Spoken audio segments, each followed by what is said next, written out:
ಓಂ ಶ್ರೀ ಪರಮಾತ್ಮನೇ ನಮಃ.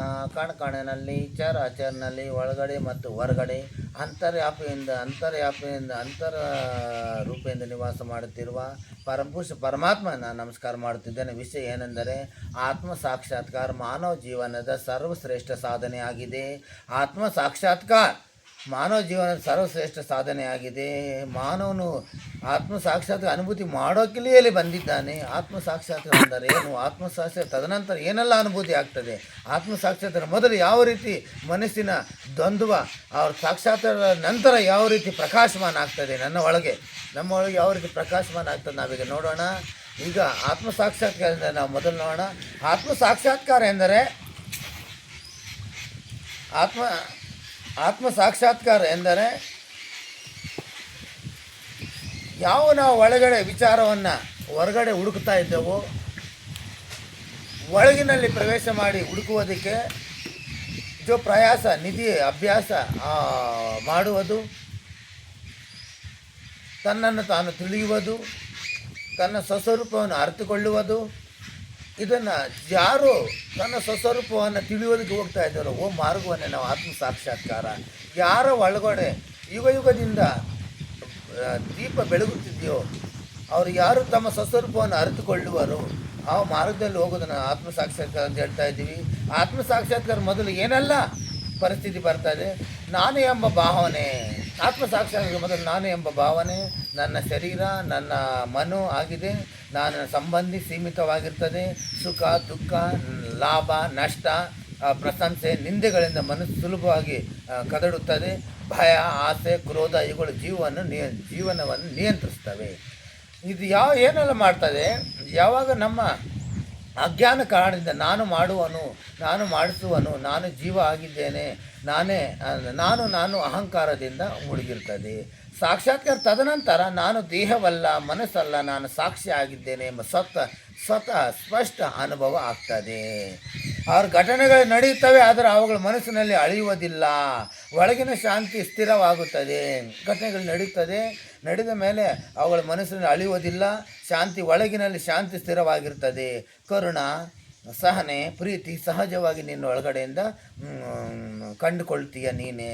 ಮಾನವ ಜೀವನ ಸರ್ವಶ್ರೇಷ್ಠ ಸಾಧನೆ ಎಂದರೆ ಈ ಆತ್ಮ ಅನುಭವ ಆಗಿದೆ. ಮಾನವ ಜೀವನ ಸರ್ವಶ್ರೇಷ್ಠ ಸಾಧನೆ ಆತ್ಮ ಅನುಭವ. ನಿನ್ನ ನಿಧಿ ನಿನ್ನ ಸ್ವರೂಪ ಅರಿವು ಎದೆಯಾಗಿದೆ. ಯಾವ ರೀತಿ ಕ್ರೋಧವನ್ನು ಯಾವ ರೀತಿ ನಾವು ಅನುಭವ ಮಾಡಬೇಕು? ಸಂಸಾರದಲ್ಲಿ ಇದ್ದು ಗೃಹಸ್ಥಿನಲ್ಲಿ ಇದ್ದು ಕ್ರೋಧವನ್ನು ನಾನು ಯಾವ ರೀತಿ ಮಾಡಬೇಕು? ಕ್ರೋಧವನ್ನು ಒತ್ತಿ ಹಾಕಬಾರದು, ಹೊರ ಹಾಕಿಯೂ ಹಾನಿ ಮಾಡಬಾರದು. ಸರಿಯಾದ ವಿಧಾನ ಎಂದರೆ ಈಗ ನನಗೆ ಕ್ರೋಧ ಬರುತ್ತದೆ ಎಂದು ಗಮನಿಸುವುದು. ಕ್ರೋಧವನ್ನು ಒತ್ತಿ ಹಾಕಬಾರದು, ಬಿಡಬಾರದು, ಗಮನಿಸಬೇಕು. ಸಾಕ್ಷಿ ಮಾಡಿ ಗಮನಿಸಬೇಕು. ದೇಹದಲ್ಲಿ ಏನಾಗುತ್ತಿದೆ, ಉಸಿರು ಹೃದಯ ಬಡಿತ ಹೊಡೆತ ಎಂಬುದನ್ನು ನೋಡುವುದು. ಕ್ರೋಧಕ್ಕೆ ತಕ್ಷಣ ಪ್ರತಿಕ್ರಿಯೆ ಕೊಡದೆ ಸ್ವಲ್ಪ ವಿರಾಮ ಕೊಡುವುದು. ಕ್ರೋಧ ಯಾವಾಗ ನಮಗೆ ಬರ್ತದೆ, ವಿರಾಮ ಬರುವಾಗ ಪ್ರತಿಕ್ರಿಯೆ ತಕ್ಷಣ ಪ್ರತಿಕ್ರಿಯೆ ಕೊಡದೆ ಕೇವಲ ನೋಡುವುದು, ನಿರೀಕ್ಷಣೆ ಮಾಡುವುದು. ಇಲ್ಲಿ ಕ್ರೋಧ ನೀನು ಅಲ್ಲ, ಅದು ಮನಸ್ಸಿನಲ್ಲಿ ಬಂದಿರುವ ಒಂದು ಅಲೆ ಮಾತ್ರ ಆಗಿದೆ. ಕ್ರೋಧದಿಂದ ಪಾರಾಗಲು ಸಂಸಾರದಲ್ಲಿ ತಿಳಿದುಕೊಳ್ಳುವ ರೀತಿ ಯಾವುದು? ಸಂಸಾರದಲ್ಲಿ ಇದ್ದು ಕ್ರೋಧದಿಂದ ಪಾರಾಗುವ ಕ್ರೋಧದಿಂದ ಮೇಲೆ ಹೋಗುವ ಯಾವ ಉಪಾಯ ಇದೆ? ಸಂಸಾರ ತ್ಯಾಜಿಸಬೇಕಿಲ್ಲ, ಅಂಟಿಗೆ ತ್ಯಾಜಿಸಬೇಕು. ಸಂಸಾರವನ್ನು ನೀವು ಬಿಡುವ ಅವಶ್ಯಕತೆ ಇಲ್ಲ. ಏನಾದ್ರೊಳಗೆ ನೀವು ಅಂಟಿಕೊಂಡಿದ್ದೀರಲ್ವ, ಅಂಟಿಕೆಯನ್ನು ತ್ಯಾಜಿಸಬೇಕು. ಯಾವ ರೀತಿ? ಪ್ರತಿದಿನ ಸ್ವಲ್ಪ ಸಮಯ ಮೌನವಾಗಿ ಧ್ಯಾನ, ಉಸಿರಿನ ಮೇಲೆ ಗಮನ ಇರಬೇಕು. ಇದೇ ನನ್ನ ನಿರೀಕ್ಷಣದ ಹುಟ್ಟಿನ ಕ್ರೋಧ ಎಂದು ಸ್ವಯಂ ವಿಚಾರ ಮಾಡಬೇಕು. ಎದುರಾಳಿಯನ್ನು ಶತ್ರುವಾಗಲ್ಲ ಅಜ್ಞಾನದಿಂದ ವರ್ಷದ ವ್ಯಕ್ತಿಯಾಗಿ ನೋಡುವ ಅಭ್ಯಾಸ ಮಾಡಬೇಕು. ಎದುರಾಳಿಯನ್ನು ಶತ್ರುವನ್ನಾಗಿ ನೋಡದೆ ಅವನು ಅಜ್ಞಾನದಿಂದ ವರ್ತಿಸುವ ವ್ಯಕ್ತಿಯಾಗಿ ನೋಡಬೇಕು. ಕರ್ತವ್ಯ ಮಾಡಿ ಫಲಕ್ಕೆ ಅಂಟಿಕೊಳ್ಳದೆ ಇರುವುದೇ ಕರ್ಮಯೋಗ. ಇದರಿಂದ ಸಂಸಾರದಲ್ಲಿ ಇದ್ದರೂ ಮನಸ್ಸು ಮುಕ್ತವಾಗಿರ್ತದೆ. ಯಾರು ಈ ರೀತಿ ಅಭ್ಯಾಸ ಮಾಡ್ತಾರೋ ಅವರು ಸಂಸಾರದಲ್ಲಿದ್ದು ಮತ್ತು ಇವರು ಮುಕ್ತರಾಗಿರ್ತಾರೆ. ಪರಮಾತ್ಮನನ್ನು ಯಾವ ರೀತಿ ಅನುಭವ ಮಾಡಬಹುದು? ಪರಮಾತ್ಮ ದೂರದಲ್ಲಿಲ್ಲ, ಅನುಭವ ಹಂತಗಳು. ಪರಮಾತ್ಮ ಯಾಕೆ ದೂರದಲ್ಲಿಲ್ಲ? ನಿನ್ನ ಒಳಗಡೆ ಇದ್ದಾನೆ, ಬೇರೆ ಇಲ್ಲ. ಮೊದಲಿಗೆ ಶಾಂತಿ, ನಂತರ ಆನಂದ, ನಂತರ ಎಲ್ಲದರಲ್ಲೂ ಒಂದೇ ಚೇತನ ಎಂಬ ಭಾವನೆ ಬರಬೇಕು. ಪರಮಾತ್ಮ ನಿನ್ನ ಉಸಿರಿನಲ್ಲಿ, ನಿನ್ನ ಮೌನಿನಲ್ಲಿ, ಪ್ರೀತಿ ಕರುಣ ಸತ್ಯದಲ್ಲಿ ಅನುಭವಕ್ಕೆ ಬರುತ್ತಾನೆ. ಅವನನ್ನು ನೋಡೋಕ್ಕೆ ಬೇಕಾಗಿಲ್ಲ, ಅವನಾಗಿಯೇ ಇರಬೇಕು, ಅವನಾಗಿ ಇರಬೇಕು. ಆತ್ಮ ಸಾಕ್ಷಾತ್ಕಾರ ಒಂದು ಆಶ್ಚರ್ಯ ಘಟನೆ ಆಗಿದೆ.